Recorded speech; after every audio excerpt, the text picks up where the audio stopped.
करेंगे। ओम नमो भगवते वासुदेवाय। ओम नमो भगवते वासुदेवाय। ओम नमो भगवते वासुदेवाय। मुखं करोति वाचालं पंगुं लंघयते गिरिं यत्कृपातमहं वन्दे श्रीगुरुदीनतारिणं परमानन्दमाधवं श्रीचैतन्यमीश्वरं। नारायणं नमस्कृत्यं नरं चैव नरोत्तमं दैवीं सरस्वतीं व्यासं ततो जयमुदीरयेत्। नष्टप्रायेषु भद्रेषु नित्यं भागवत सेवया भगवती उत्तमश्लोके भक्तिर्भवति नैष्टिकी।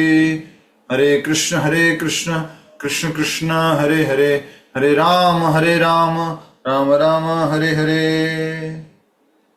हरे कृष्णा। सभी भक्तों का पुनः स्वागत है आज के श्रीमद् भागवत कथा कार्यक्रम में।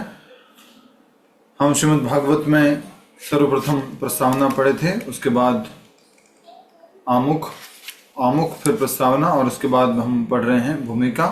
उसमें चैतन्य महाप्रभु का जीवन चरित्र वर्णन किया जा रहा है, इसलिए हम एक बार उनके लिए छोटा सा जो 2 पंक्ति का कीर्तन है वो करेंगे।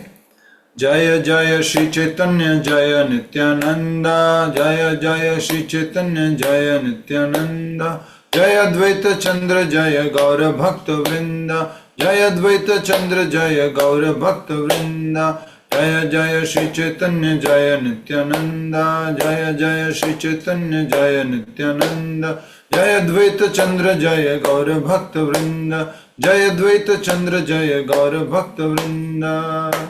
जय श्री कृष्ण चैतन्य प्रभु नित्यानंद, श्री अद्वैत गदाधर श्रीवासादि गौर भक्त वृंद। तो अभी तक हमने देखा चैतन्य महाप्रभु जगन्नाथपुरी मंदिर में गए और वो क्रोध में थे क्योंकि नित्यानंद प्रभु ने उनका सन्यास का दंड तोड़ दिया था। और वो जैसे जगन्नाथ मंदिर में प्रवेश किए वो भावावेश में वहां पर मूर्छित हो गए। वहां पर सार्वभौम भट्टाचार्य जी ने उनको देखा और वो उनको लेकर के अपने घर चले गए। अलग अलग तरीके से पहचान करने की कोशिश की कि क्यों मूर्छित हुए हैं। और बाद में थोड़ी ही देर में उनकी मंडली पीछे पीछे आती है, पहले मंदिर जाती है, उसके बाद में वहां से उनको बताते हैं गोपीनाथ आचार्य कि आप जो है वहां जाइए सार्वभौम भट्टाचार्य जी के यहाँ पे। वहां जाते हैं और वहां जाने के बाद जैसे ही वो हरिनाम का संकीर्तन करते हैं महाप्रभु अपनी सचेत अवस्था में आ जाते हैं। और फिर 7 दिन तक सार्वभौम भट्टाचार्य उनको अद्वैत का ज्ञान देते हैं। शंकराचार्य जी द्वारा प्रतिपादित जो सिद्धांत है उसको समझाते हैं। चुपचाप 7 दिन तक चैतन्य महाप्रभु सुनते रहते हैं। 7 दिन बाद उनको लगता है कि क्या हुआ, ये कुछ प्रश्न भी नहीं पूछ रहे, किसी भी प्रकार की प्रतिक्रिया नहीं दे रहे हैं।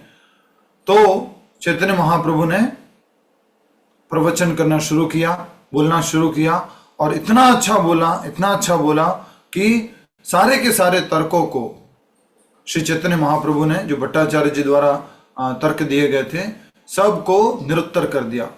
सबको बिल्कुल पूरी तरह से समाप्त कर दिया, सारे तर्कों को। और चैतन्य महाप्रभु ने बहुत अच्छे से इन सारी बातों को जब बताया तो जो भट्टाचार्य जी थे वो पूरी तरह से समझ गए कि ये कोई साधारण व्यक्ति नहीं है, ये स्वयं महाप्रभु है, स्वयं भगवान श्री कृष्ण है। इस बात को लेकर ये जो चर्चा जो हुई थी वो गोपीनाथ आचार्य और किसके बीच में हुई थी? सार्वभौम भट्टाचार्य जी के बीच में। पेज नंबर आज हम समझने वाले हैं 30। आपके यहां पर हो सकता है 30 या 31 में से पेज नंबर होगा। आइए फिर से जो लाइन हमने हाईलाइट करवाई थी वहां से शुरू करेंगे। इस प्रकार महाप्रभु ने वेदांत सूत्र पर अपना प्रवचन किया। वेदांत सूत्र एक ग्रंथ है, उसके ऊपर प्रवचन किया और मायावादी विचारधारा के सभी प्रचारों का खंडन किया। यद्यपि श्रील भट्टाचार्य ने अपने आप को तथा अपने मायावादी सिद्धांत को तर्क तथा व्याकरण के वाकजाल से बचाने का प्रयत्न किया, लेकिन महाप्रभु ने अपने जोरदार तर्कों से उन्हें परास्त कर दिया।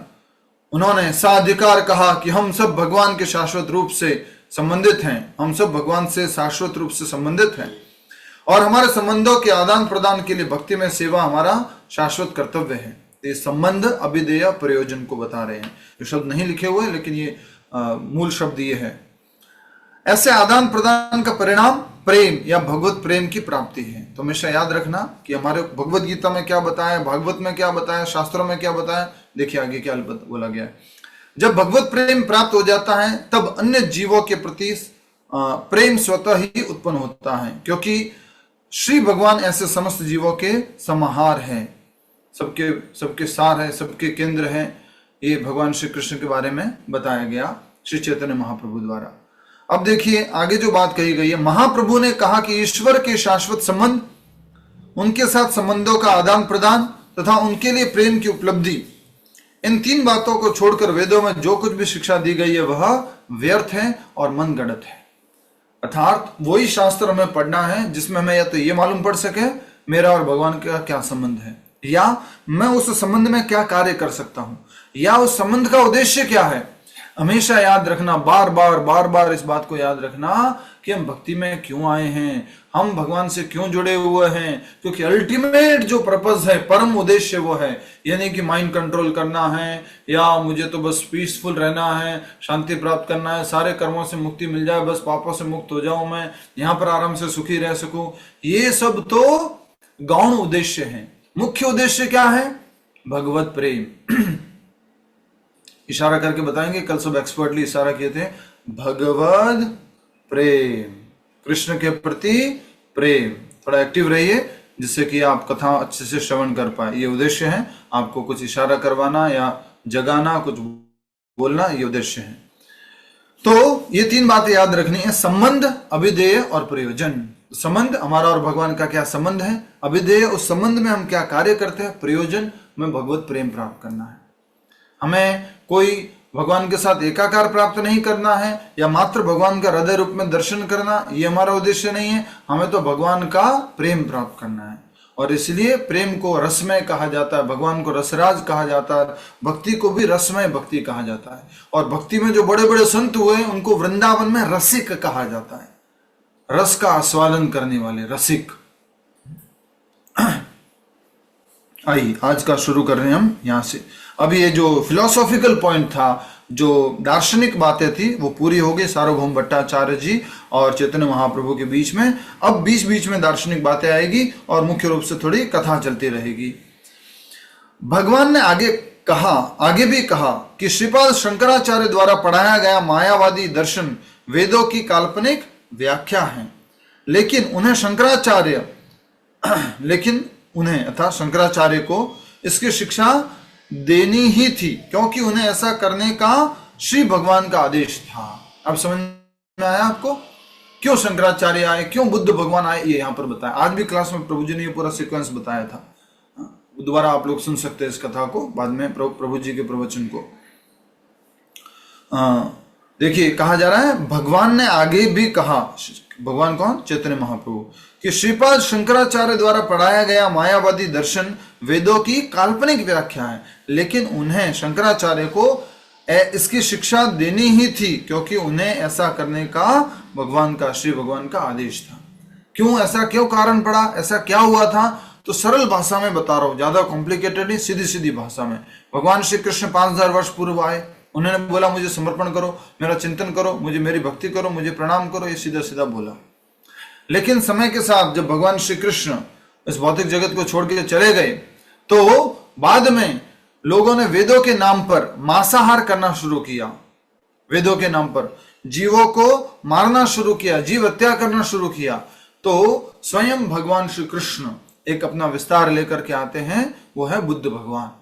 और बुद्ध भगवान आकर के क्या करते हैं, सीधा सीधा बोलते हैं वेद मत मानो, वेदों को मत मानो। क्यों? क्योंकि वो चाहते थे हिंसा रुक जाए, ये हत्या रुक जाए, इसलिए उन्होंने वेद को मानने से मना कर दिया।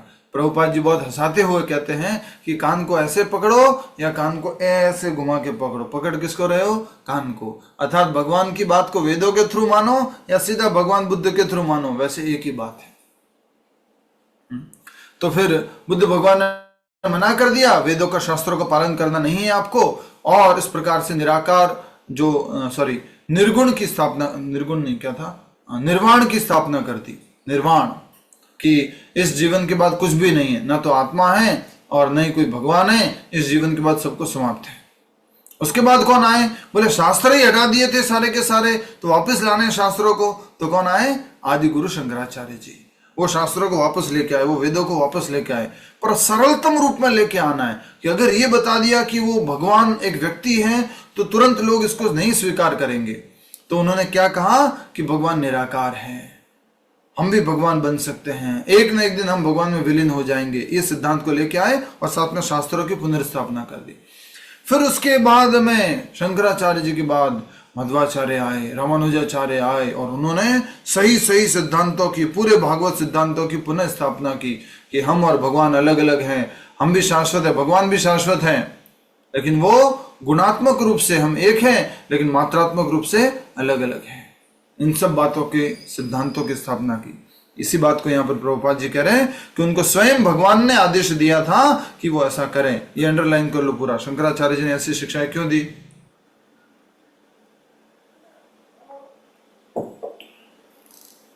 क्योंकि उन्हें ऐसा करने का भगवान का ही आदेश था।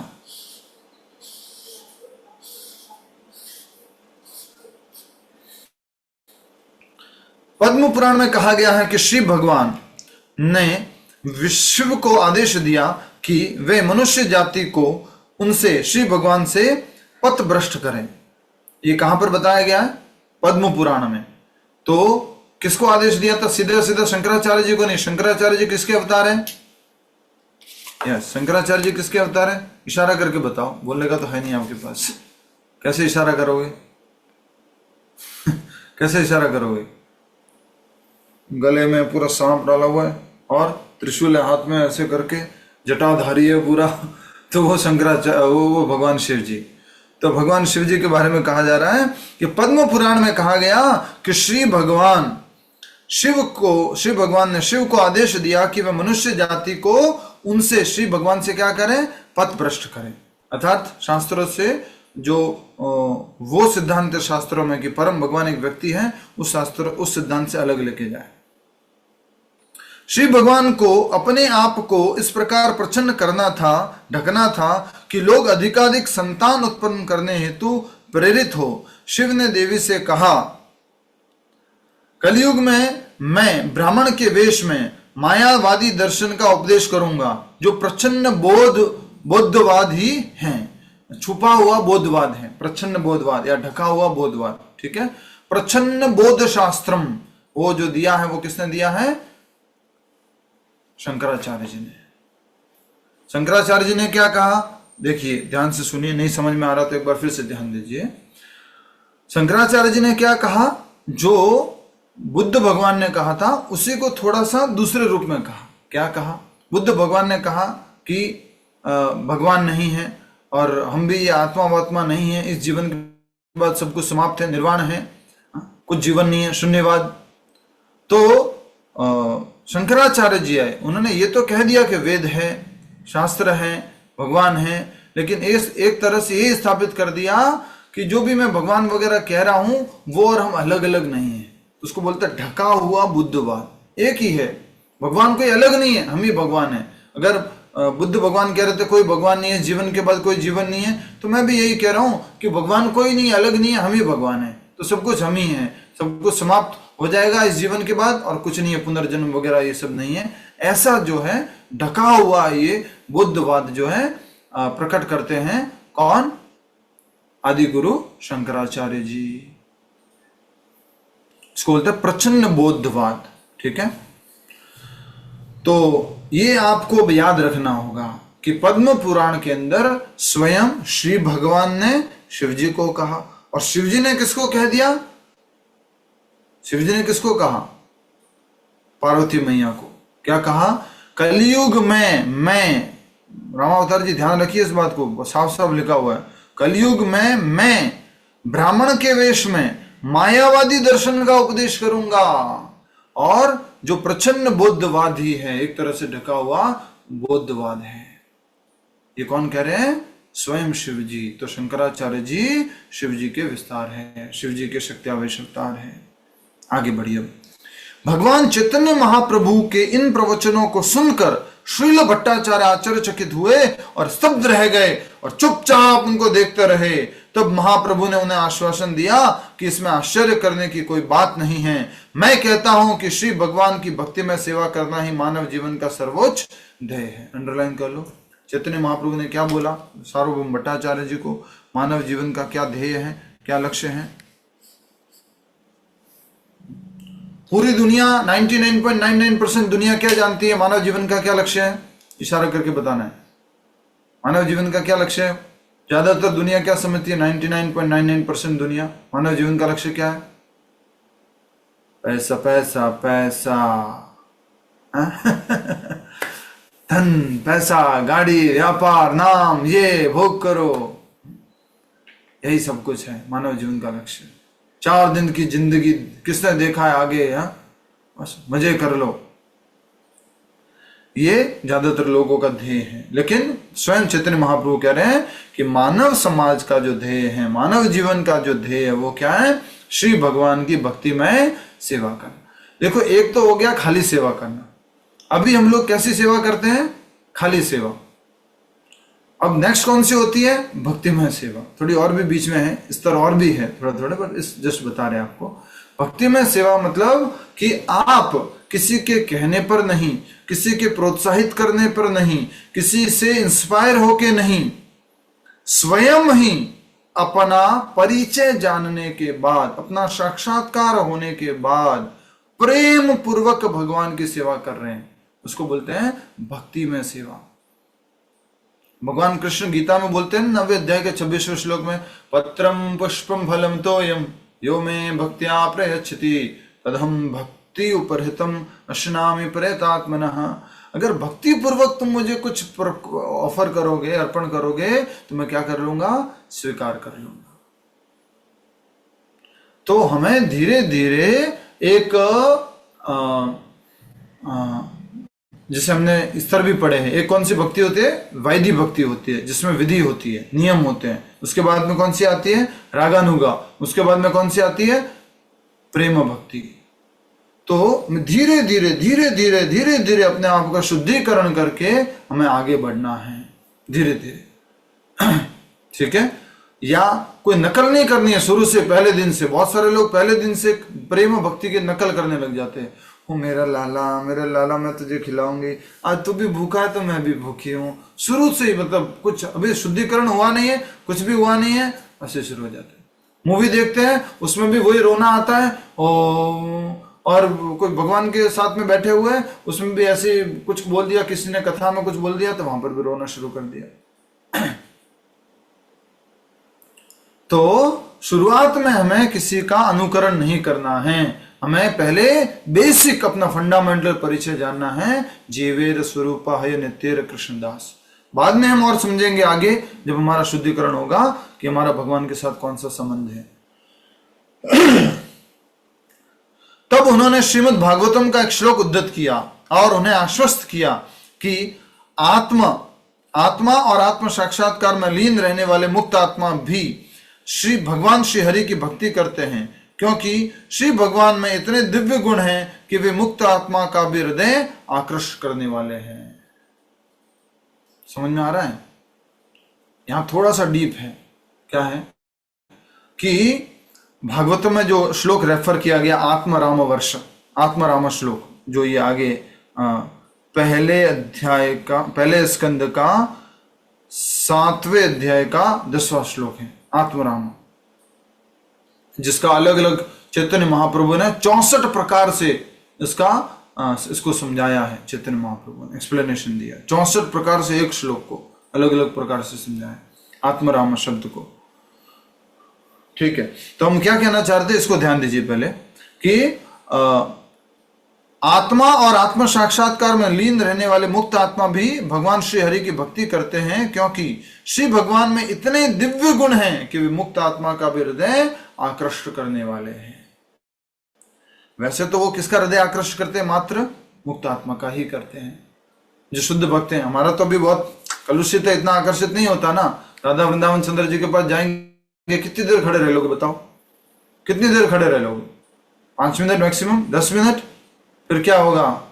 अच्छा आज क्या बनाए ब्रेकफास्ट में, नीचे कृष्णामृता में या उधर किधर, कुछ ना कुछ याद आ जाएगा। शुद्ध नहीं है अभी हमारा हृदय कि पूरा आकर्षित हो भगवान से।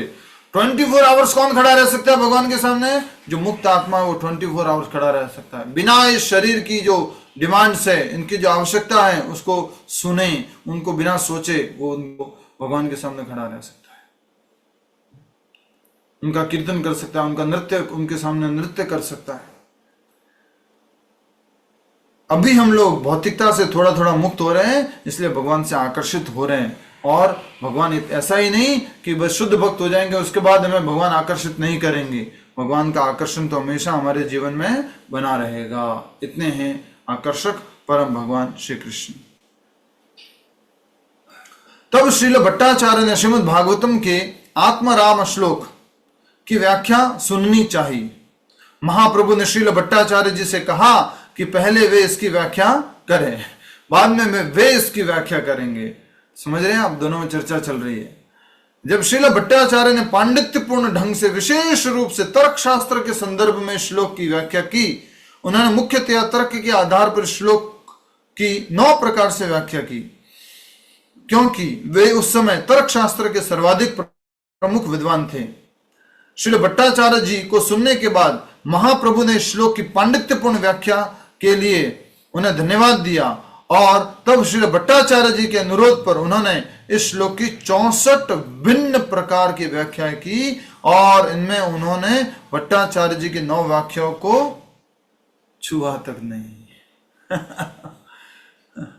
कितनी सुंदर बात है, देखिए भट्टाचार्य जी ने जो 9 वाक्य व्याख्या की थी उसको तो स्पर्श भी नहीं किया, और महाप्रभु ने 64 प्रकार से इस आत्मराम श्लोक की व्याख्या की।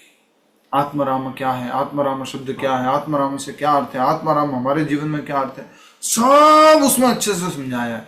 अभी आपके अंदर जिज्ञासा पैदा हो रही होगी, यार ये श्लोक कौन सा है, मुझे पढ़ना है। 64 प्रकार से व्याख्या की है, क्या है ऐसा इस श्लोक में?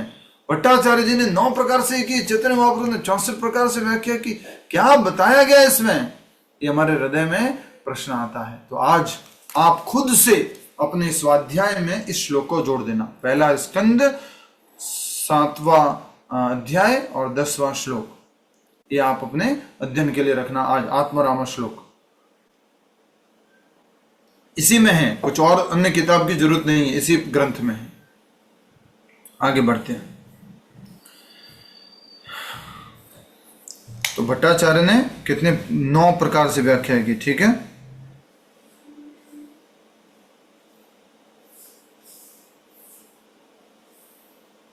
और महाप्रभु ने 64 विभिन्न प्रकार से। इस प्रकार महाप्रभु से आत्माराम श्लोक की व्याख्या सुनने के बाद श्रील भट्टाचार्य जी को विश्वास हो गया कि किसी मर्त्य प्राणी के लिए ऐसी विद्वतापूर्ण व्याख्या कर पाना संभव नहीं है। श्री चैतन्य महाप्रभु द्वारा की गई श्लोक की व्याख्या इतनी बड़ी है कि इससे एक छोटी पुस्तिका बन सकती है। अतः हमने भगवान श्री चैतन्य महाप्रभु का शिक्षामृत, कौन बोल रहे हैं हमने, मतलब प्रभुपाद जी बोल रहे हैं हमने, अतः हमने श्री भगवान श्री चैतन्य महाप्रभु का शिक्षामृत के एक अध्याय में इसकी पूरी व्याख्या की है। किसकी? आत्माराम श्लोक की। इसके पूर्व श्रील गोपीनाथ आचार्य ने उन्हें महाप्रभु की दिव्यता के संबंध में विश्वास दिलाने का प्रयत्न किया था, लेकिन तब उन्होंने यह स्वीकार नहीं किया था। परंतु महाप्रभु द्वारा वेदांत सूत्र के प्रतिपादन तथा आत्माराम श्लोक की व्याख्याओं से श्रील भट्टाचार्य दंग थे। अतः वे सोचने लगे कि उन्होंने महाप्रभु को साक्षात भगवान श्री कृष्ण के रूप में न पहचान कर उनके चरण कमलों के प्रति भयंकर अपराध किया है। तब उन्होंने अपने पूर्वकृत व्यवहारों के लिए पश्चाताप करते हुए उनके समक्ष आत्मसमर्पण कर दिया, और महाप्रभु ने दया करके श्रील भट्टाचार्य को स्वीकार कर लिया। अपनी अहेतु की कृपा से महाप्रभु सर्वप्रथम अपने चतुर्भुज नारायण रूप में, फिर हाथ में वंशी लिए द्विभुजी श्री भगवान कृष्ण रूप में प्रकट हुए। तो इस प्रकार से भट्टाचार्य जी को भगवान ने अपना दर्शन दे दिया। पर कब तक दर्शन नहीं दिया भट्टाचार्य जी को?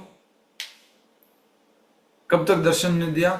जब तक भट्टाचार्य जी, इशारा करके बोलना पड़ेगा, जब तक भट्टाचार्य जी ऐसे थे, हाँ हाँ बताओ क्या है आत्माराम का मतलब, क्या बोल, तब तक उन्होंने दर्शन नहीं दिया। जब उनको समझ में आ गया कि ये कोई साधारण नहीं है, ये तो स्वयं कृष्ण ही है, राधा रानी का भाव लेकर के प्रकट हुए हैं, ये तो स्वयं भगवान है, श्री हरि है, पूर्ण पुरुषोत्तम भगवान है, सरेंडर कर दो भैया, दंडवत प्रणाम कर लो।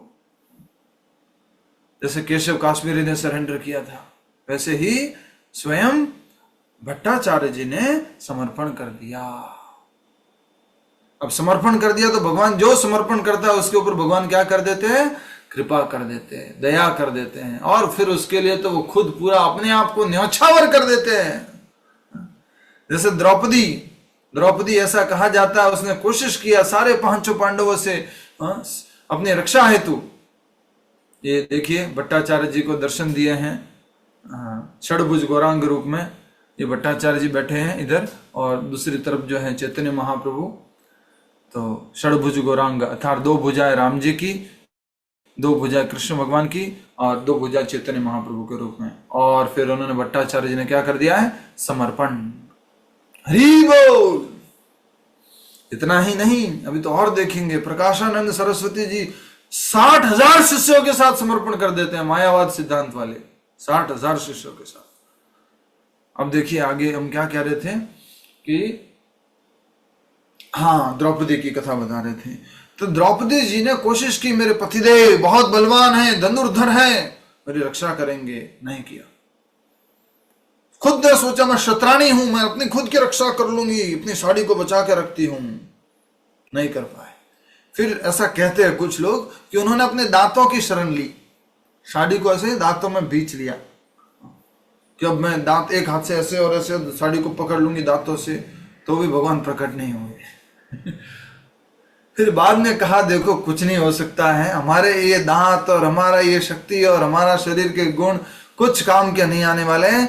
अब तो दोनों हाथ ऊपर उठाओ, साड़ी की बिना परवाह किए, इज्जत की बिना परवाह किए, अब देखते हैं कि भगवान क्या करते हैं। तब उन्होंने ऐसे दोनों हाथ ऊपर किए, हे द्वारिकाधीश कृष्ण, हे गोविंद, हे गोपाल, हे माधव, हे मधुसूदन, रक्षा करो। तब भगवान, ऐसा कहते हैं उस टाइम में भगवान द्वारका में प्रसाद पा रहे थे, और तुरंत वहां से अप्रतिम अपनी शक्तियों के द्वारा वहां पर द्रौपदी जी को वो अपना पीत वस्त्र देते हैं, वो अपना वस्त्र देते हैं, जिससे कि वो दुशासन खींचता खींचता खींचता खींचता खींचता खींचता बेहोश हो जाता है। लेकिन वस्त्र समाप्त नहीं होता है, क्योंकि वस्त्र कहां से आ रहा था? आध्यात्मिक कृष्ण साड़ी भंडार से। यहाँ का साड़ी भंडार खाली हो सकता है, कृष्ण का सब कुछ अनलिमिटेड है। इसलिए ये बोलते हैं, इसको बोलते हैं समर्पण। अभी हम उस समर्पण पर नहीं हैं, अभी हम इतने शुद्ध नहीं हैं। इस कारण से इसलिए हम यहाँ पर देख रहे हैं कि सार्वभौम भट्टाचार्य जी ने जब समर्पण किया तो महाप्रभु ने दर्शन दे दिया। प्रभु जी हमारे साथ भी ऐसा हो सकता है क्या? हाँ, हो सकता है। जब हम शुद्ध हो जाएंगे, हमारा समर्पण पूर्ण होगा, उसके बाद और कुछ जीवन में नहीं है फिर, तो देख सकते हो भट्टाचार्य जी को राम रूप में, कृष्ण रूप में, चैतन्य महाप्रभु रूप में एक साथ दर्शन दे दिए, षडभुज गौरांग। ठीक है, बहुत सुंदर। तो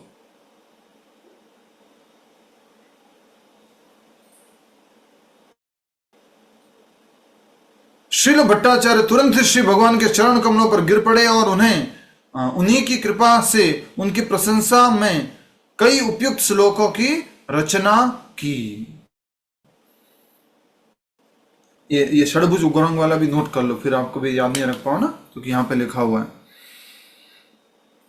महाप्रभु ने दया करके श्रील भट्टाचार्य को स्वीकार कर लिया। अपने हेतु की कृपा से महाप्रभु ने सर्वप्रथम चतुर्भुज नारायण रूप में, फिर हाथ में वंशी द्विभुजी भगवान श्री कृष्ण के रूप में प्रकट हुए। श्रील भट्टाचार्य तुरंत ही श्री भगवान के चरण कमलों पर गिर पड़े और उन्हीं की कृपा से उनकी प्रशंसा में कई उपयुक्त श्लोकों की रचना की। उन्होंने श्री भगवान की प्रशंसा में लगभग 100 श्लोकों की रचना की। तब श्री भगवान ने उन्हें हृदय से लगाया और दिव्य आनंद के कारण श्रील भट्टाचार्य अपने भौतिक जीवन के सुध बुध खो बैठे, रोमांचित हो गए, शरीर में अलग अलग प्रकार के लक्षण प्रकट हो गए। चैतन्य महाप्रभु ने जब उनको आलिंगन किया समर्पण करके, अश्रु कंप, हृदय कंपद, सवेद, रोमांच, नृत्य, गायन, क्रंदन तथा समाधि, ये 8 लक्षण श्रील भट्टाचार्य के शरीर में प्रकट हो गए। अष्टविकार प्रकट हो गए भट्टाचार्य जी के। अश्रु, आंखों से आना, आंसू आना, कंपन, हृदय कंपन, स्वेद मतलब क्या होता है?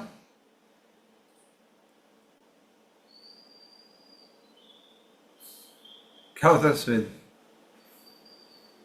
यस, बताइए। अनीता टंडन माता जी कुछ बता रहे। स्वेद क्या होता है, मालूम है? प्रभु जी, पसीने को स्वेद कहते हैं। यस, वेरी गुड, हरि बोल। पसीना, रोमांच, नृत्य, गायन, क्रंदन तथा समाधि के 8 लक्षण श्रील भट्टाचार्य जी के शरीर में प्रकट हो गए। श्रील गोपीनाथ आचार्य अत्यंत प्रसन्न हुए और भगवत कृपा से अपने साले को इस प्रकार अद्भुत ढंग से परिवर्तित होते हुए देखकर विस्मित हो गए। समझ गए गोपीनाथ आचार्य? तो गोपीनाथ आचार्य तो बहुत कह रहे थे, देखो ये श्री भगवान है, देखो ये श्री भगवान है, स्वयं कृष्ण है, लेकिन नहीं समझ रहे थे। जब भगवान ने ऐसी लीला रची तो ये पूरा विस्मित हो गए कि बोले कैसे संभव है, ये मेरे जो साले हैं श्री सार्वभौम भट्टाचार्य जी, ये कैसे पूरा एकदम अष्टविकारी लक्षण के साथ रोमांचित हो रहे हैं, और पूरा उनके जीवन में परिवर्तन आ गया। और इसको देख करके गोपीनाथ आचार्य विस्मित हो गए। श्री भगवान की प्रशंसा में श्रील भट्टाचार्य द्वारा रचित 100 उत्तम श्लोकों में से निम्नलिखित 2 श्लोक सर्वाधिक महत्वपूर्ण हैं और उन्हीं में भगवान के जीवन कार्य का सार भी है। तो 2 श्लोक यहाँ पे प्रस्तुत किए 100 में से 2 जो सार्वभौम भट्टाचार्य जी ने चैतन्य महाप्रभु के गुणगान में उनकी प्रशंसा में 100 श्लोकों की जो रचना की थी, उसमें से 2 श्लोक यहाँ पर है। तो 2 श्लोक के ऊपर यहाँ लिख दो सर्वाधिक महत्वपूर्ण, और ऊपर 100 श्लोकों की रचना की थी, वहां पर थोड़ा हाईलाइट कर दो। 100 श्लोकों की रचना की और उनमें अष्टविकार जो आए वो भी हाईलाइट कर दो। अश्रु, कंपन, हृदय कंपन, स्वेद मतलब पसीना, रोमांच, नृत्य, गायन, क्रंदन और समाधि, ये अष्टविकार है। आप सब लोग भी इधर देखो, आप सब लोग भी जब राधा वृंदावन चंद्र के पास जाते हो या नाम जप करते हो या संकीर्तन करते हो, तो 8 में से कम 5-6 लक्षण तो आते ही हैं, आते हैं। 4, 3, 2 बहुत मुश्किल है। कभी कभी रेयरली कभी अश्रु आ गए तो है, और वो भी कब आते हैं अश्रु? जब घर पे लड़ाई हो रखी है, कोई बात नहीं सुन रहा है, बहुत लड़ाई होगी, अब तो लग रहा है कि कृष्ण के अलावा मेरा कोई नहीं है, तब मंदिर में उनके सामने जाते हैं तो आंखों से आंसू निकलते हैं, दर आंसू निकलते हैं। आपके अलावा किसी और पर विश्वास किया मैंने, उसने भी मुझे धोखा दिया। तब आंसू निकलते हैं। प्रेम में आंसू नहीं निकल रहे, विरह में आंसू नहीं निकल रहे। आइए, वो भट्टाचार्य जी द्वारा 100 श्लोकों की जो रचना की थी, उसमें से 2 श्लोक हम पढ़ रहे हैं। पहला, मुझे उन श्री भगवान की शरण में जाने दो जो अभी भगवान श्री चैतन्य महाप्रभु के रूप में प्रकट हुए हैं। वे करुणा के सागर हैं और वे अब भौतिक विरक्ति, ज्ञान तथा उनकी भक्ति में सेवा सिखाने हेतु स्वयं अवतरित हुए हैं। तो ये किसका परिचय हो गया? श्री चैतन्य महाप्रभु का। कौन कर रहे हैं? सार्वभौम भट्टाचार्य। कब कर रहे हैं? पूरा आत्म साक्षात्कार होने के बाद। अब मुझे किसकी याद आ रही है मालूम है? अब कोई बता सकता है मुझे अब किसकी याद आ रही होगी? पूनम माता जी ने पकड़ लिया। बोले क्या बात है, हरि बोल। बोलिए माता जी, किसकी याद आ रही है? प्रभु विश्व गुरु शिला प्रभुपाद जी की। थोड़ा गड़बड़ हो गया। कौन बताएगा मुझे किसकी याद आ रही होगी अभी इस श्लोक पढ़ने के बाद? हाथ खड़ा करो, किसको समझ में आया? हाथ खड़ा करो। यस, भावना गुप्ता माता जी बताइए किसकी याद आ रही है? यस, विवेक पंडित जी बताइए किसकी याद आ रही है? अर्जुन की याद आ गई प्रभु जी। विवेक पंडित जी? अजामिल की प्रभु। हाँ, अजामिल। अर्जुन की याद आई है। भावना गुप्ता माता जी, राइट। क्योंकि भगवान का विराट रूप देखने के बाद, या सॉरी, भगवान ने जब अपने उसके बारे में बताया था, किसके बारे में? चतुश्लोकी भगवत गीता, अहम सर्वस्य प्रभो मत्तः सर्वं प्रवर्तते, ये सब सुनने के बाद में अर्जुन क्या बोलते हैं? परम ब्रह्म परम धाम पवित्रम परमं भगवान पुरुषम शाश्वतम दिव्यमादिदेवम अजम विभुम। पूरा आप ही पर ब्रह्मो, आप ही परम धामो, सब कुछ आप ही हो। वो असितो देवलो नारद व्यास, सब लोग यही बोल रहे हैं आप ही परम सत्य हो। तो वैसे ही भट्टाचार्य जी ने सब महाप्रभु का ये रूप देखा, श्लोक कंपोज किए, उसके बाद बोल रहे हैं चैतन्य महाप्रभु की तरफ देख करके, जगन्नाथ जी के पुजारी है। किसके पुजारी है? जगन्नाथ जी के मुख्य पुजारी है। बोल रहे हैं कि मुझे उन श्री भगवान की शरण में जाने दो जो अभी भगवान श्री चैतन्य महाप्रभु के रूप में प्रकट हुए हैं। वे करुणा के सागर हैं और वे अब भौतिक विरक्ति, ज्ञान तथा उनकी भक्ति में सेवा सिखाने हेतु स्वयं अवतरित हुए हैं। भगवान की क्या सिखाने के लिए? विरक्ति, ज्ञान और उनकी भक्ति में सेवा सिखाने के लिए प्रकट हुए चैतन्य महाप्रभु। अब तो खुश लग रहा है, इतने टाइम से पंचतत्व मंत्र बोल रहे हो, जय श्री कृष्ण चैतन्य, ठीक है बोलना है, ठीक है बोल दिया है। समझो कौन है चैतन्य महाप्रभु। सार्वभौम भट्टाचार्य जी भी ऐसे भी 100 श्लोक कंपोज करने के बाद ऐसे बात कर रहे हैं। अगला श्लोक, चूंकि श्री भगवान की शुद्ध भक्ति कालांतर में विलीन हो चुकी है, अतएव उनके सिद्धांतों को पुनर्जीवित करने हेतु श्री भगवान प्रकट हुए हैं। अतः मैं उनके चरण कमलों में प्रणाम करता हूं। समय के साथ में भगवान की भक्ति विलीन हो चुकी है, अतएव उनके सिद्धांतों को पुनर्जीवित करने के लिए कौन प्रकट हुए हैं? श्री भगवान प्रकट हुए। किस रूप है? श्री चैतन्य महाप्रभु के रूप। रामावतारी जी समझ में आ रहा है? विवेक जी समझ में आ रहा है? लक्ष्मी पेंडलिया माता जी समझ में आ रहा है? सुशील कुमार जी समझ में आ रहा है? अनुपम गोयल जी समझ में आ रहा है? Yes, very very important. Sarvabhaum Bhattacharya, इसलिए हमने उस दिन भी कहा था कि कभी ये मत सोचना मेरे घर में तो मेरे को भी तो गौर निताई की सेवा है, राधा कृष्ण की सेवा नहीं है, या राधा कृष्ण की सेवा बड़ी है। ये सब ठीक है, अभी आपको ऐसा लग रहा है, लेकिन सत्य क्या है कि वो स्वयं भगवान श्री कृष्ण है, राधा रानी के भाव में प्रकट हुए हैं और परम दयालु और परम कृपालु, जल्दी से कृष्ण प्रेम प्रदान कर देगी। भगवान कृष्ण कृष्ण प्रेम प्रदान नहीं करके गए। भगवान श्री चैतन्य महाप्रभु के अवतरण का एक आंतरिक कारण क्या है कि वो कृष्ण प्रेम प्रदायते, कृष्ण का प्रेम देने के लिए आए हैं।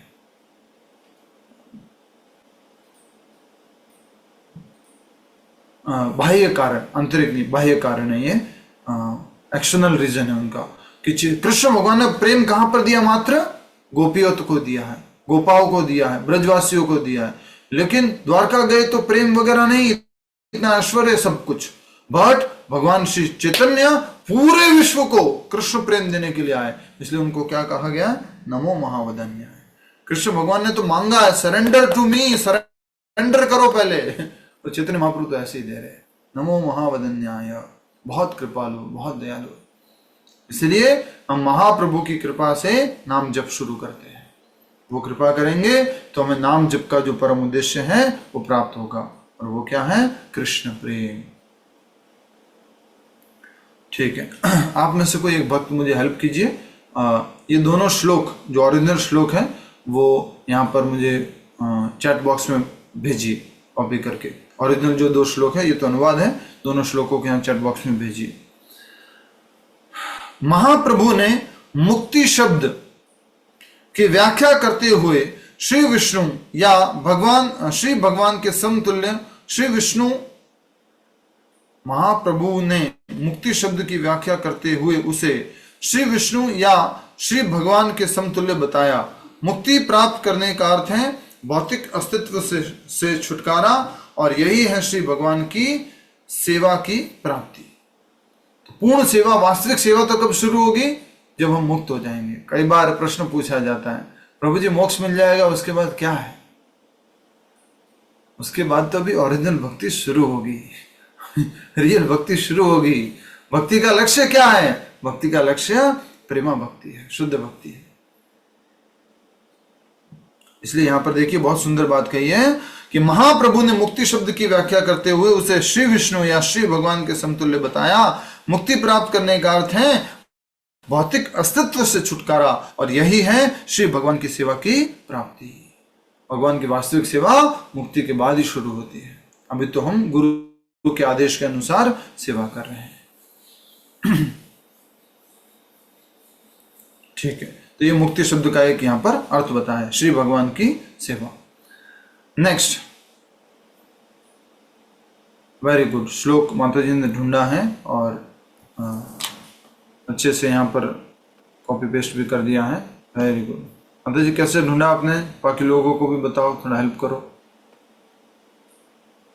अनीता माता जी, कैसे ढूंढा आपने? प्रभु जी, सार्वभौम भट्टाचार्य के श्लोक गूगल में टाइप किया और एक पेज आया जिसमें गूगल इसमें internet Gaudiya history, ISKCON history का पेज है। उसमें उनका पूरा जीवनी, ये जो हम पढ़ रहे हैं, ये जो चैप्टर हम पढ़ रहे हैं वो पूरा उसमें है। सो उसमें ये श्लोक है। अभी दूसरा श्लोक जो है वो अभी कॉपी करना बाकी था। Okay okay, very good. देखिए वो बहुत सुंदर श्लोक है और आप इसको डिस्प्ले अगर शेयर करना आता है तो शेयर भी कर सकते हैं, स्क्रीन शेयरिंग। वैराग्य विद्या निज भक्ति योगा, शिक्षार्थ में कहा पुरुषा पुराणा, श्री कृष्ण चैतन्य शरीर धारी, कृपाम्बुदिर्यस्तम हम प्रपद्ये। लिंक भेजा है तो मैं इधर से शेयर कर देता हूँ। ये 2 श्लोक थे, आप लोग फोटो खींच सकते हो या आज ग्रुप में हम डाल देंगे। ठीक है, ग्रुप में शेयर कर देंगे। सार्वभौम भट्टाचार्य जी की जय।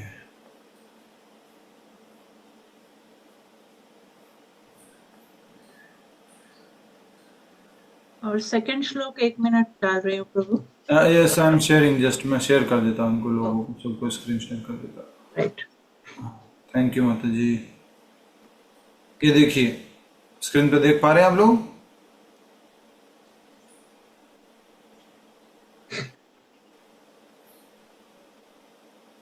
वैराग्य विद्या निज भक्ति योगा, शिक्षार्थम एक पुरुष पुराणा, श्री कृष्ण चैतन्य शरीर धारी, कृपा मुदिर्यस्तम अहम प्रपद्ये। ये पहला श्लोक है। दूसरा है काला नष्टम भक्ति योगम, काल के समय में भक्ति का नष्ट हो गया है। निजम यह प्रदुक्ष कृतुम कृष्ण चैतन्य नाम आविर्भूतस तस्य पदारविंदे गधम गधम लीयते चित्त भृगः। तो ये दूसरा श्लोक है और ये सार्वभौम भट्टाचार्य जी के साथ जो वार्तालाप है उससे संबंधित है। ये देख सकते हैं आप।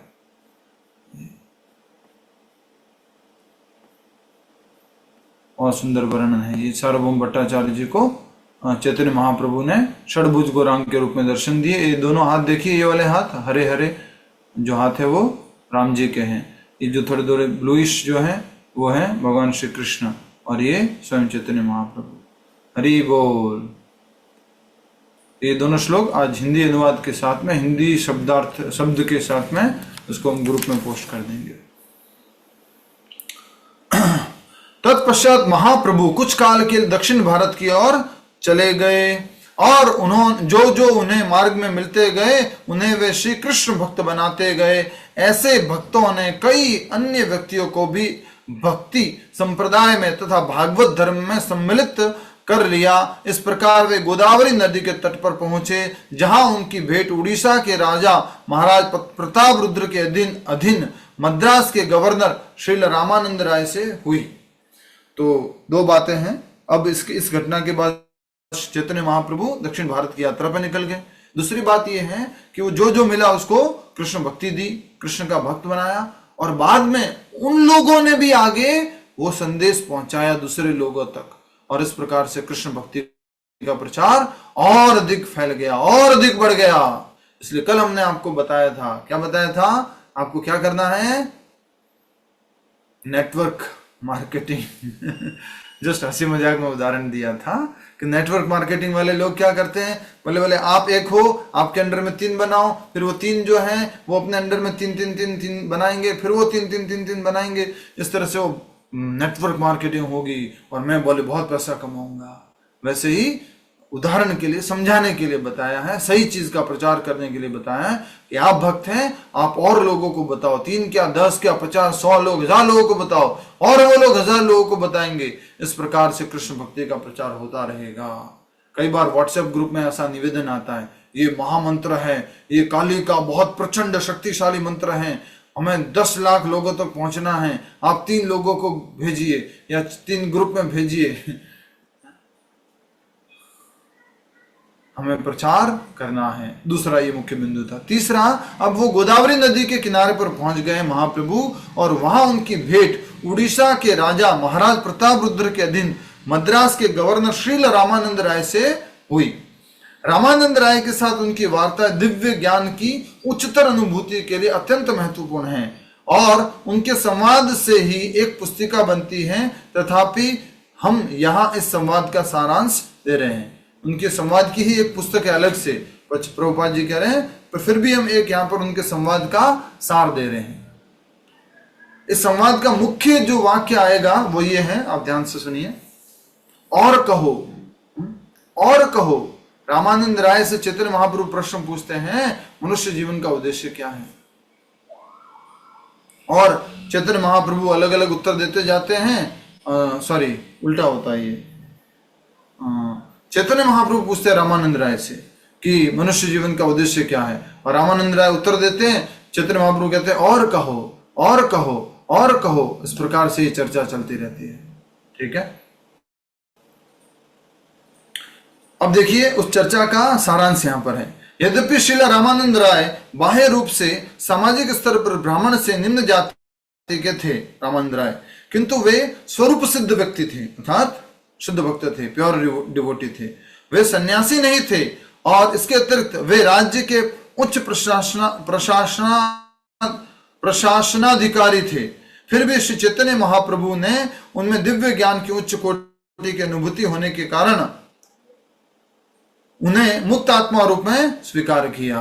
अब समझ आया आपको? पहला उदाहरण अगर आपके जीवन में चैतन्य लीला से समझना है, प्रभु जी मैं तो व्यापार करता हूँ, मैं शुद्ध भक्त कैसे हो सकता हूँ, मैं तो गृहस्थी हूँ, मैं तो सन्यासी भी नहीं हूँ, ये उसका उदाहरण है श्री रामानंद राय। श्री रामानंद राय क्या थे? उच्च प्रशासनिक अधिकारी थे। वो सन्यासी भी नहीं थे, वो ब्राह्मण भी नहीं थे। इसलिए चैतन्य महाप्रभु का एक श्लोक है, किबा शूद्र किबा न्यासी, या तो क्या शूद्र हो, या कुछ ब्राह्मण हो, या कुछ वैश्य हो, कुछ भी हो, अगर आप सही कृष्ण तत्ववेत्ता, सही गुरु है, कि जो कृष्ण के तत्व को जानता है वो गुरु है। तो रामानंद राय क्या नहीं थे? ब्राह्मण नहीं थे। क्या नहीं थे? सन्यासी नहीं थे। क्या नहीं थे? एक पूरा समर्पण किए हुए भक्त, वो भी नहीं थे। वो तो एक प्रशासनिक अधिकारी थे।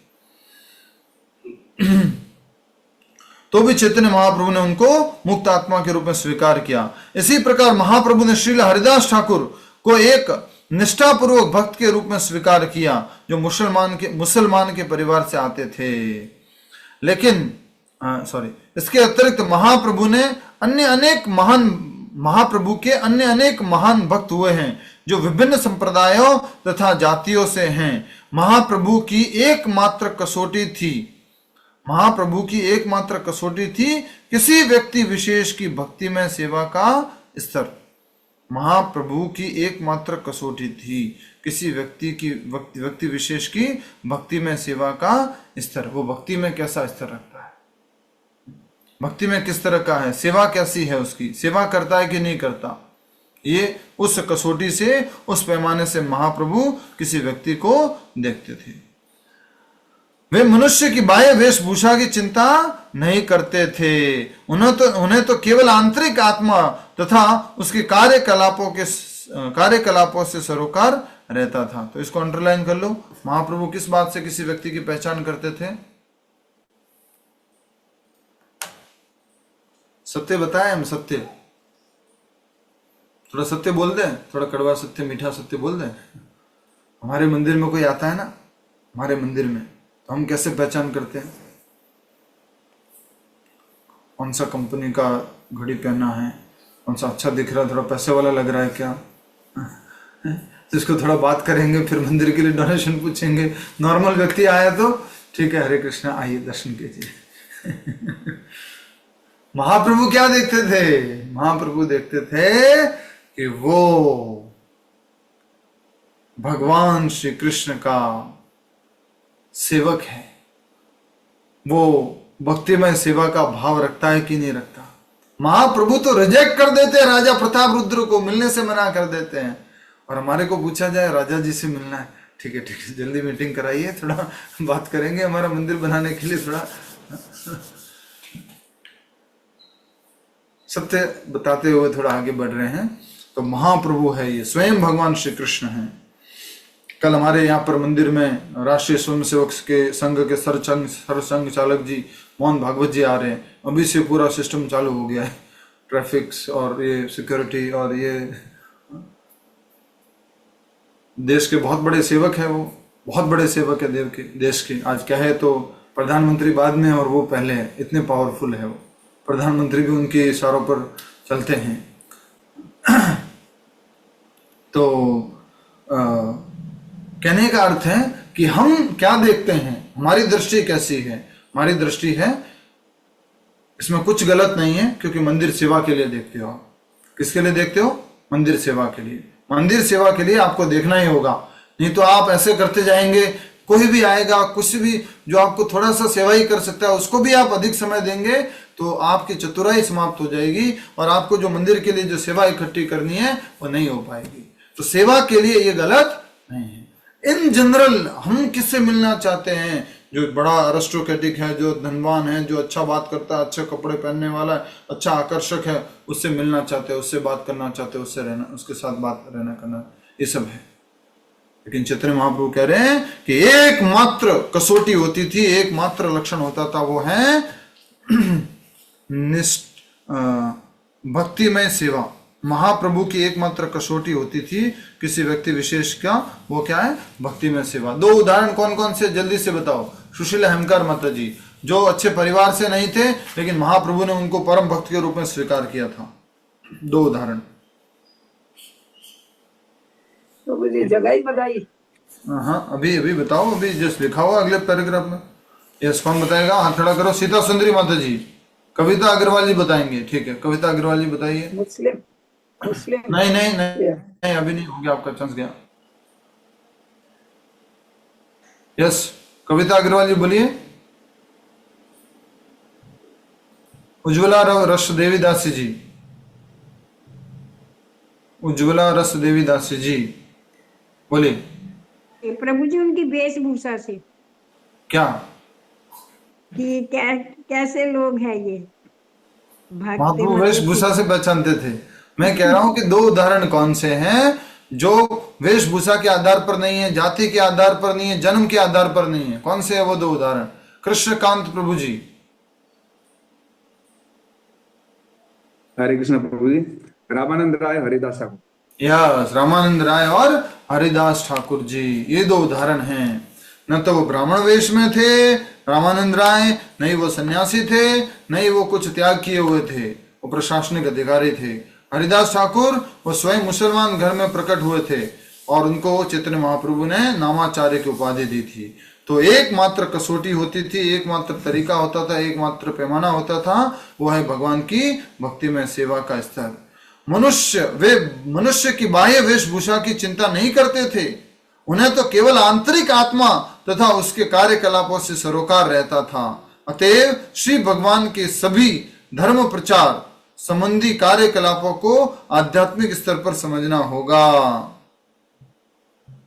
इस प्रकार श्री चैतन्य महाप्रभु के संप्रदाय या भागवत धर्म संप्रदाय की एक आप पढ़ लीजिए, थोड़ा 2-3 इंपॉर्टेंट कॉल है, एक सेकंड के लिए, एक सेकंड बस। तो कह रहे हैं कि वे मनुष्य की बाह्य वेशभूषा की चिंता नहीं करते थे, उन्हें तो केवल आंतरिक आत्मा तथा उसके कार्यकलापों से सरोकार रहता था। अतएव श्री भगवान के सभी धर्म प्रचार संबंधी कार्यकलापों को आध्यात्मिक स्तर पर समझना चाहिए। इस प्रकार श्री चैतन्य महाप्रभु के संप्रदाय तथा भागवत धर्म संप्रदाय को सांसारिक कार्यों, समाज विज्ञान, राजनीति, आर्थिक विकास या जीवन के अन्य किसी क्षेत्र से कुछ भी लेना देना नहीं है। श्रीमद् भागवतम विशुद्ध रूप से आत्मा की दिव्य प्रेरणा है। ये जो आध्यात्मिकता है उनको इन सब स्तरों से कुछ लेना देना नहीं है। इस प्रकार श्री चैतन्य महाप्रभु के संप्रदाय या भागवत धर्म संप्रदाय को सांसारिक कार्यों, समाज विज्ञान, राजनीति या आर्थिक विकास या जीवन के किसी क्षेत्र से कुछ भी लेना देना नहीं है। श्रीमद् भागवतम विशुद्ध रूप से आत्मा की दिव्य प्रेरणा है, आत्मा के लिए दिव्य प्रेरणा है, आत्मा की दिव्य प्रेरणा है, अर्थात आध्यात्मिक है श्रीमद् भागवत महापुराण। आइए आगे बढ़ लेते हैं। तो कहां पर पहुंच गए हैं? महाप्रभु गोदावरी नदी के किनारे पर, और वहां रामानंद राय जी से मिले हैं। रामानंद राय जी और चैतन्य महाप्रभु के बीच में कुछ संवाद भी होता है। जब वे गोदावरी के तट पर श्री रामानंद राय से मिले तो महाप्रभु ने हिंदुओं के द्वारा अपनाए जाने वाले वर्णाश्रम धर्म की चर्चा की। श्री रामानंद राय ने कहा कि वर्णाश्रम धर्म अर्थात 4 जातियां और 4 आश्रम के नियमों का पालन करने से हर व्यक्ति दिव्यता की अनुभूति कर सकता है, लेकिन महाप्रभु के मत से वर्णाश्रम धर्म की प्रणाली ऊपरी और छिचोरी है तथा सर्वोच्च आध्यात्मिक अनुभूति से इसका बहुत कम संबंध है। अब देखिए यहां से चर्चा शुरू होगी। अटेंशन प्लीज, थोड़ा इंपॉर्टेंट है, ध्यान दीजिए, थोड़ा इंपॉर्टेंट है, थोड़ा सा फोकस करना होगा और थोड़ा समझने की कोशिश करनी होगी, क्योंकि यहाँ पर ये फिर से थोड़ा फिलोसॉफिकल बात आ गई है। तो देखिए बात क्या कही जा रही है उसको हमें समझना होगा बहुत महत्वपूर्ण तरीके से। सबसे पहले तो ये बात है कि देखिए रामानंद राय जो है ना, उनसे चैतन्य महाप्रभु ने प्रश्न पूछा है। क्या पूछा? वर्णाश्रम धर्म के बारे में बताओ, या वर्णाश्रम के उद्देश्य के बारे में बताओ। तो रामानंद जी ने क्या कहा? रामानंद राय जी ने, उन्होंने कहा कि वर्णाश्रम धर्म अर्थात 4 जातियां और 4 आश्रम के नियमों का पालन करने से हर व्यक्ति दिव्यता की अनुभूति कर सकता है, धीरे धीरे दिव्यता की ओर आगे बढ़ेगा। लेकिन महाप्रभु के मत से वर्णाश्रम प्रणाली ऊपरी और छिचोरी है। ऊपरी मतलब शुरुआती है, नई नहीं है, बाहर बाहर से। कोई बोले वर्णाश्रम पालन कर लो, ये मनुष्य जीवन का उद्देश्य है, नहीं, ये तो नया नया है।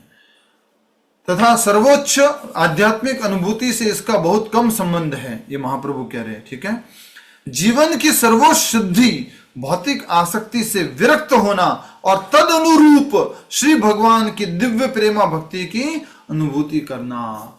भौतिक जीवन की एक सर्वोच्च सिद्धि क्या है? जीवन में क्या हासिल करना है हमें? तो भौतिक आसक्ति से विरक्त होना। और भौतिक आसक्तियां कहां से शुरू होती है? मैं ये शरीर, मैं ये स्त्री, मैं ये पुरुष, मैं, ये सब भौतिक आसक्ति है। और फिर क्या है? मेरा मेरा मेरा मेरा मेरा, ये भौतिक आसक्ति है। तो इससे विरक्त होना और तद अनुरूप श्री भगवान की दिव्य प्रेमा भक्ति की अनुभूति करना। जितना हम विरक्त हुए उतना अनुरूप, उसके अनुरूप, उसके बराबर क्या करना है? भगवान श्री कृष्ण की दिव्य प्रेमा भक्ति की अनुभूति करना। इसको भी अंडरलाइन कर लो।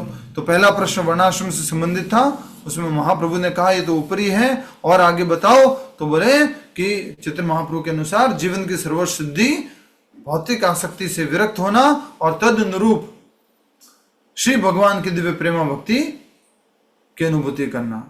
जो जीव इस मार्ग पर आगे बढ़ता है उसे श्री भगवान पहचान लेते हैं। अतः भक्ति में सेवा ही समस्त ज्ञान के अनुशीलन की पराकाष्ठा है। अंडरलाइन कर लो, समस्त ज्ञान के अनुशीलन की पराकाष्ठा क्या है? इतना सारा ज्ञान समझने के बाद कहां पर पहुंचना है? भक्तिमय सेवा। देखो भक्ति आसान है, थोड़ा हमारी भाषा वाली भक्ति, इधर देखो, हमारी भाषा वाली भक्ति आसान है और वास्तविक भक्ति या भक्ति में सेवा थोड़ी सी मुश्किल है। कैसे?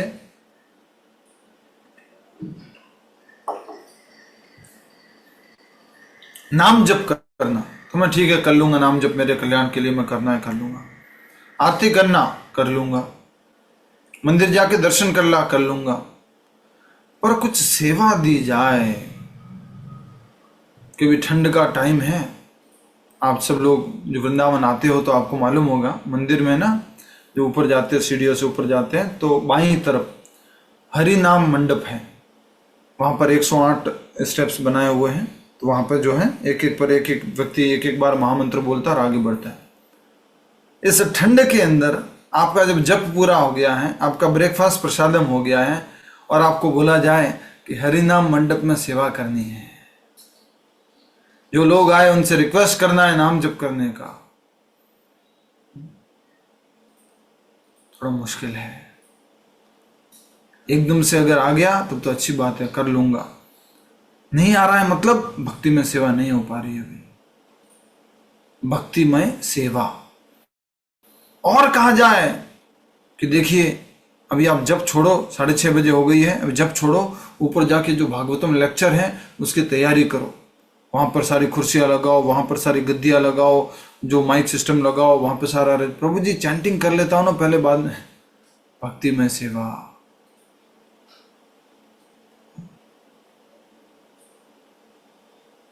सौ लोग आए हुए थे, सबने भागवत क्लास अटेंड कर ली और क्लास के बाद में कहा सब लोग प्रसाद पा सकते हैं, और आपको रोक लिया और आपको बोला आपको प्रसाद नहीं पाना है, आपको प्रसाद की सेवा करनी है, सबको डालना है। भक्ति में सेवा मुश्किल होता है। हमारे पास में हमारा कोई नया नया व्यक्ति जूनियर हो और वो आया हुआ है, प्रभु जी कोई सेवा दे दें, ऐसी सेवा है कि झाड़ू लगाना है, पोछा करना है, ये करना है, वो करना है। हमारे वृंदावन मंदिर में तो थोड़ी ये सेवाएं कम है, हमारे यहाँ दूसरे लोग बहुत सारे कर लेते हैं सेवा तो थोड़ा मुश्किल होता है। कहने का अर्थ ये है, इस पूरी भक्ति में अगर आप एक गुण लेके आ जाओगे ना, ये एक गुण, द मोस्ट इंपॉर्टेंट गुण, उसको बोलते हैं सेवा भाव। सेवा भाव ऑटोमेटिकली सब कुछ धीरे धीरे हो जाएगा। मन नहीं है तो भी सेवा करो, मन मार के सेवा करो, धीरे धीरे धीरे धीरे धीरे धीरे। मन क्यों नहीं है? अहंकार है, अहम है, वो धीरे धीरे क्या हो जाएगा? शांत हो जाएगा। तब आप जो है कोई भी सेवा, किसी भी प्रकार की सेवा कभी भी किसी भी समय कर लोगे। ये आध्यात्मिक जगत में, स्पिरिचुअल वर्ल्ड में एक ही भाव चाहिए, वो क्या? सेवा। थोड़ा मजाक के लिए बोल रहा हूं,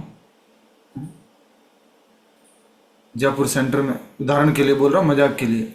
मान लीजिए जयपुर सेंटर में रहते हैं और वहां पर दो माताजी जो है वो रेगुलर मंदिर जाते हैं, रेगुलर प्रवचन सुनते हैं, पर एक माताजी से प्रभु जी अधिक बात करते हैं और उनको बोलते हैं कि माताजी ऐसे करो, माताजी ऐसे करो। दूसरी माताजी को होता है प्रभु जी इनको ही ज्यादा समय क्यों देते हैं, इनसे ज्यादा क्यों बात करते हैं। और फिर प्रभु जी ने अगर सेवा दे दी कि माताजी आपको उन्हीं माताजी को आज जो है हेल्प करना है सेवा में, प्रभु जी दुनिया का और कोई काम दे दो, ये काम नहीं हो पाएगा मेरे से ये मुश्किल है। और कोई दुनिया का दूसरा कोई काम दे दीजिए प्रभु जी, लेकिन ये काम नहीं हो पाएगा। सेवा भाव याद रखिए, स्पिरिचुअल वर्ल्ड में जाकर के आप अकेले नहीं हैं। ये मत सोचना मैं और मेरा कृष्ण और कोई नहीं है, बस मैं उनकी सेवा करूंगी। नहीं, आप हैं, आप जैसे अनंत भक्त हैं। और इसलिए बहुत जरूरी है एक समय बाद में डिवोशनल कम्युनिटी में रहना, भक्तों के साथ रहना। तब थोड़ी रगड़न होगी, तब थोड़ी खटास आएगी, तब थोड़ी जलन भी आएगी, तब थोड़ा ईर्ष्या भी आएगी। और वो जब धीरे धीरे रगड़न रगड़न रगड़न रगड़न घस घस घस घस घस घस घस घस घस घस, फिर आप एकदम गोल मटोल हो जाओगे, फ्लैट हो जाओगे।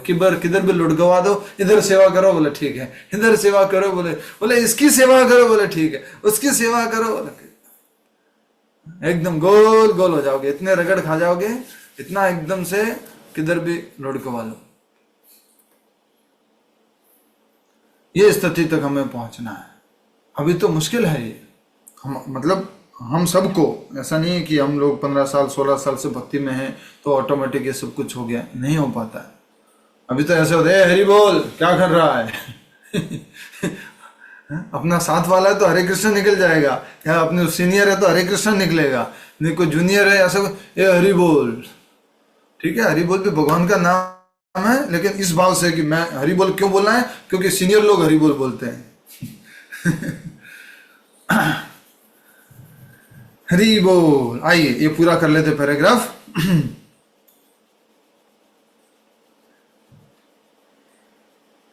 भगवान कृपा करें और हम सब पूरा विनम्र हो जाए, एकदम गोल मटोल हो जाए, किधर भी लुढ़कवा ले लुढ़क जाए कोई भी सेवा दे दे, सेवा कर ले।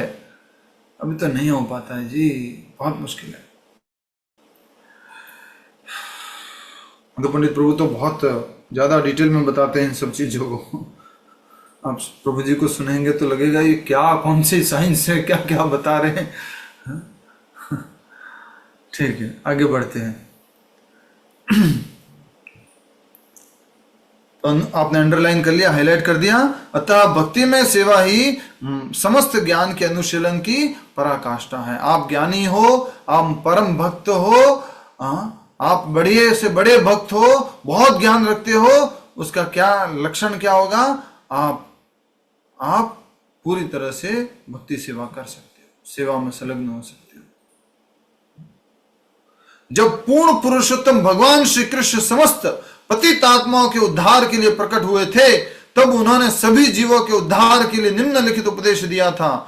जिन श्री भगवान से सभी उद्भूत हुए हैं, उनकी पूजा उन्हें अपने सभी कार्यों के द्वारा करनी चाहिए, क्योंकि हम जो कुछ भी देख रहे हैं वह उनकी ही शक्ति का विस्तार है। यही वास्तविक सिद्धि का मार्ग है और भूतकाल तथा वर्तमान में समस्त प्रामाणिक आचार्य द्वारा इसको मान्यता दी गई है।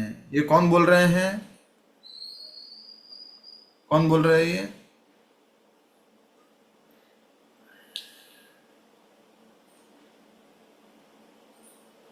बोलो, कौन बोल रहे हैं?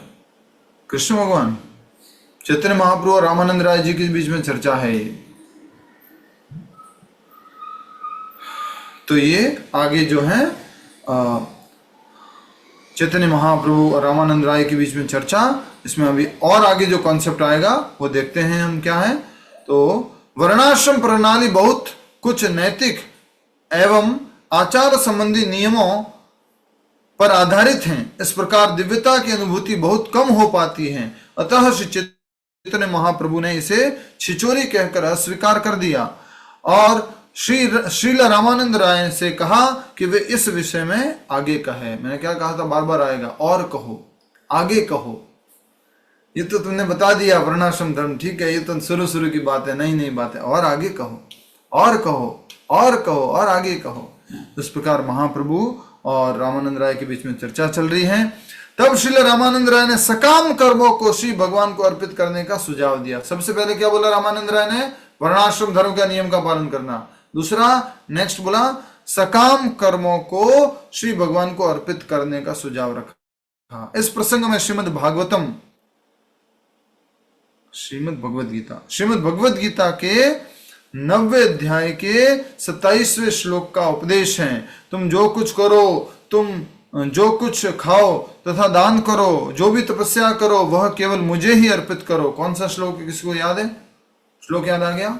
जल्दी से, देखना नहीं है, बिना देखे किसी को याद आ गया तो हाथ खड़ा करो। बिना देखे, पद्मा माता जी, क्या बात है, हरि बोल।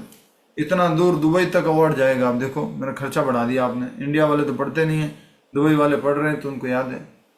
बोलिए माता जी, पद्मा माता जी, माइक अनम्यूट करके बोलिए। यत्करोषि यदस्नासि यद्दोषि ददासि यत्तपस्सि कौन्तेय तत्कुरुष्व मदर्पणम्। देखो, मुझे कोरियर चार्ज लगने वाला है बहुत ज्यादा प्राइस देने के लिए। भारत वाले लोग पढ़ते नहीं है तो इतना दूर दुबई जाएगा प्राइस।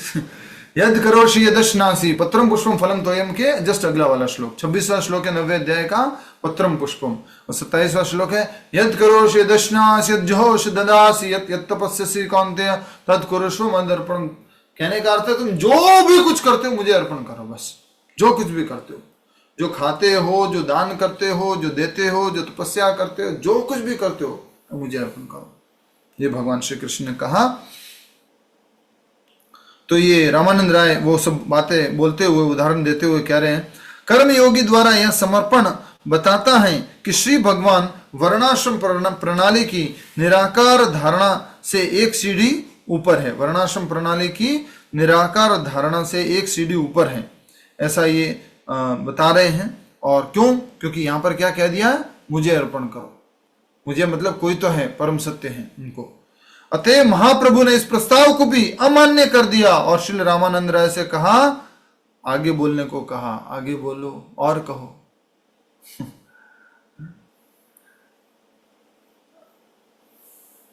तब श्री रामानंद राय ने सुझाव दिया कि वर्णाश्रम धर्म का परित्याग करके भक्तिमय सेवा स्वीकार करनी चाहिए।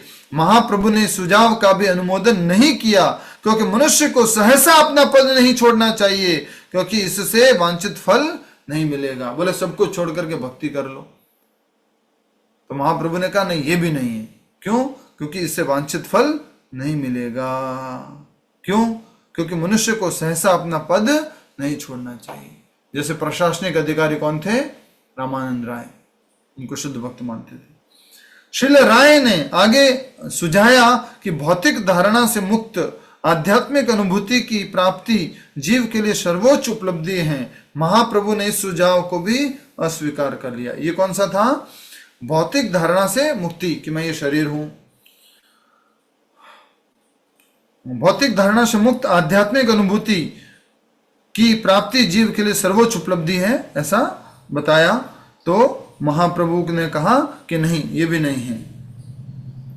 महाप्रभु ने इस सुझाव को भी अस्वीकार कर दिया। तो कल हम यहां से पढ़ेंगे वापस। आज हम यहीं पर समाप्त करते हैं, क्योंकि बड़ा पैराग्राफ है, तो इसको हम कल करेंगे। ठीक है? आनंद आ रहा है? बोर तो नहीं हो रहे? तो एक बार स्माइल कर दो। हरि बोल, जय कृष्ण। क्या बात है, बहुत बढ़िया।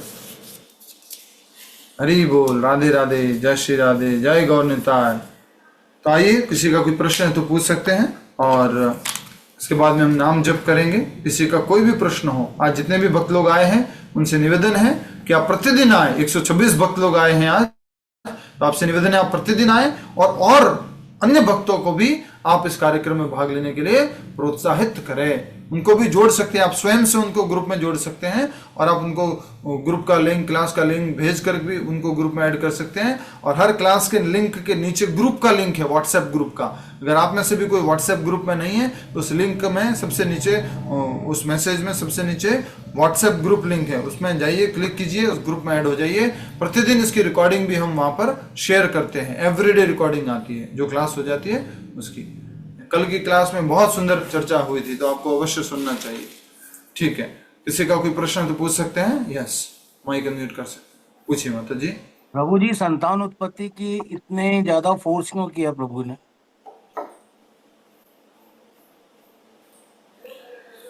जब खास करके अगर आप ये जो संदर्भ में प्रश्न पूछ रहे तो बात अलग है। नहीं तो इन जनरल भौतिक जगत में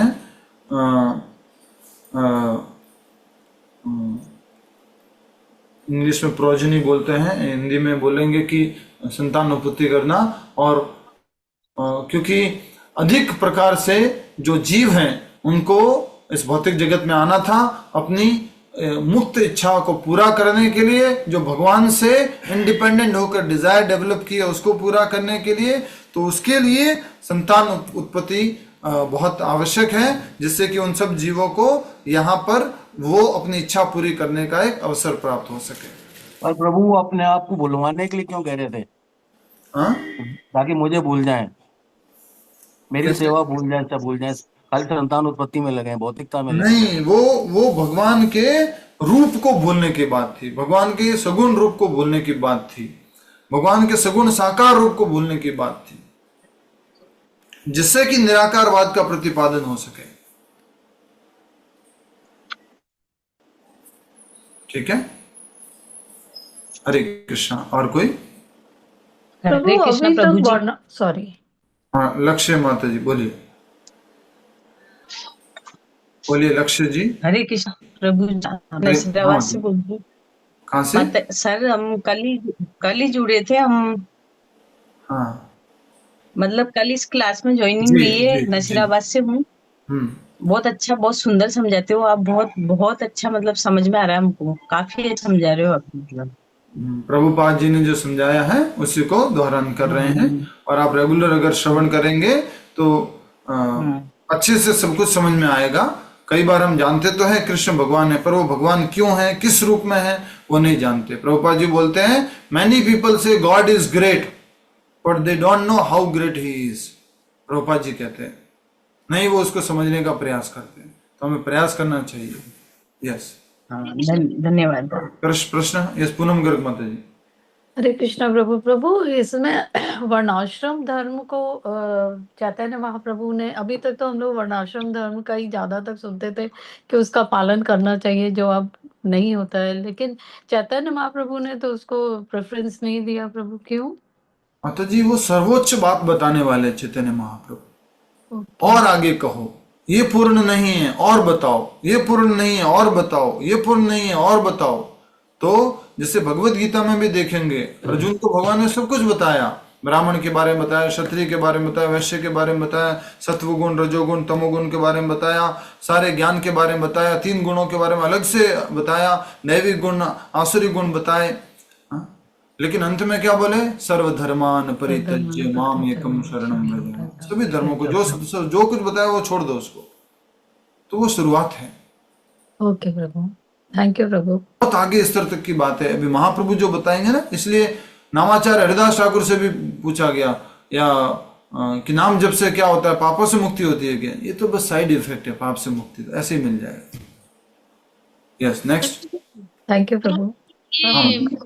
ने ऐसा क्यों कहा था कि भगवान नहीं है, ये सब क्या भाई? ये बुद्ध ने ऐसे क्यों कहा था भाई भगवान माता नहीं? जी बुद्ध भगवान इसलिए आए थे क्योंकि वेदों के नाम पर जीव हत्या हो रही थी।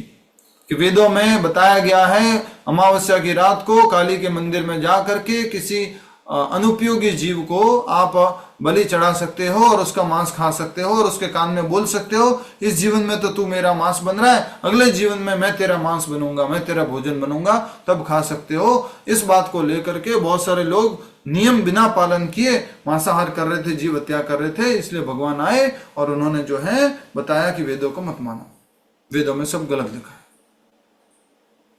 ठीक है, नेक्स्ट। प्रभु जी। हाँ माता जी। प्रभु जी, आपने बोला वो षट गौरांग रूप, जो षटभुज गौरांग रूप दिखाया भगवान ने, वो दो भुज थे, मतलब चैतन्य महाप्रभु के, भगवान जी और रामचंद्र जी की। लेकिन बुक में लिखा हुआ है 4 handed Narayan and 2 hands of, ऐसे लिखा। और आगे आएगा माता जी एक्सप्लेनेशन। अभी ये प्रस्तावना में भूमिका में प्रभुपाद जी ने दिया है ना, थोड़ा संक्षिप्त रूप में दिया है, पर एंड में वो 2 एंड 2 ही है प्रभु जी, जो आपने फोटो दिखाई। षटभुज गौरांग है, वो सेम रूप है जी प्रभु जी। हरे कृष्ण प्रभु जी। यस प्रभु जी, आज मधु पंडित जी का जो लेक्चर सुना सुबह में, उसमें रामानुजाचार्य और मध्वाचार्य जी का जो उन्होंने अलग अलग अपनी दी है सिद्धांत दिए, यस, व्याख्या दी है। जैसे कि चैतन्य महाप्रभु ने अचिंत्य भेदाभेद तत्व दिया।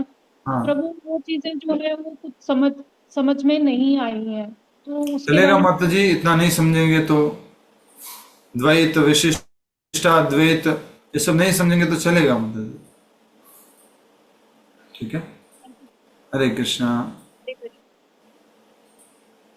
यस, और किसी का कोई प्रश्न? नहीं, धन्यवाद। हरे कृष्णा प्रभु जी। हाँ जी माता जी। प्रभु जी, मेरे 2 प्रश्न है। हाँ। पहला प्रश्न है जहाँ पे आपने बताया कि जो श्रील भट्टाचार्य अपने भौतिक जीवन की सुध बुध खो बैठे, वहां पे 8 लक्षणों का वर्णन किया गया है, लेकिन आपने उनको अष्ट विकार के संबोधित किया। तो ये विकार तो मतलब हम गलत चीज को मानते हैं ना, कि जैसे हम कहते हैं कि हमारे में जो विकार हैं प्रभु उनको दूर करें।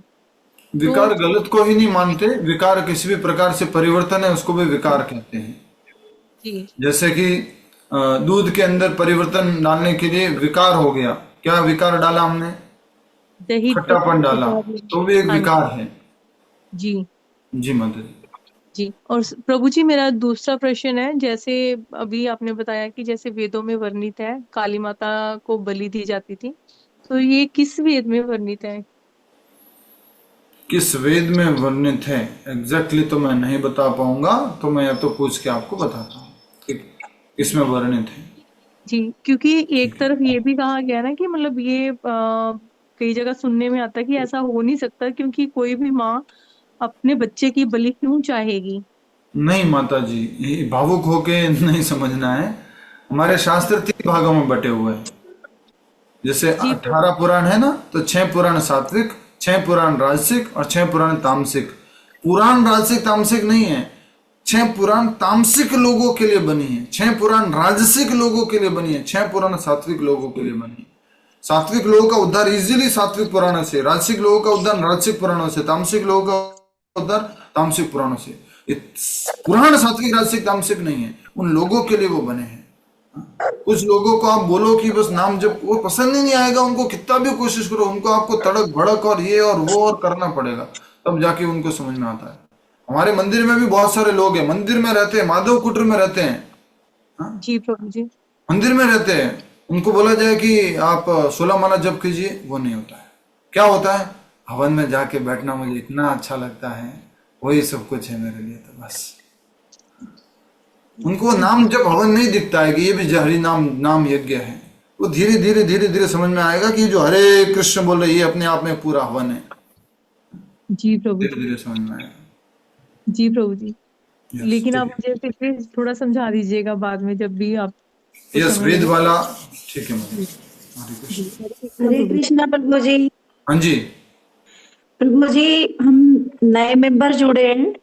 हाँ, तो क्या ज्यादा जब हम कथा से या आप जो कथाएं हमें समझाने की कोशिश कर रहे हैं उनसे अगर हम थोड़ा सा हटके आपसे थोड़ी ये समझना चाहते हैं कि हमारे पास बुक अभी अवेलेबल नहीं हो पा रही है, तो क्या हम नाम जप पे अपना फोकस बनाए और कथा सुनते रहे, तो क्या इससे भी हमारा उतना ही लाभ होगा? माता जी, कथा सुनते समय कथा सुनिए और नाम जप करते समय नाम जप कीजिए। बुक जो है जितना जल्दी हो सके उतना जल्दी ले आइए। अभी पहला स्कंद, पहला अध्याय, पहला श्लोक शुरू होना बाकी है। जी ठीक है, बहुत बहुत धन्यवाद। हरे कृष्णा। आइए अब सब लोग हम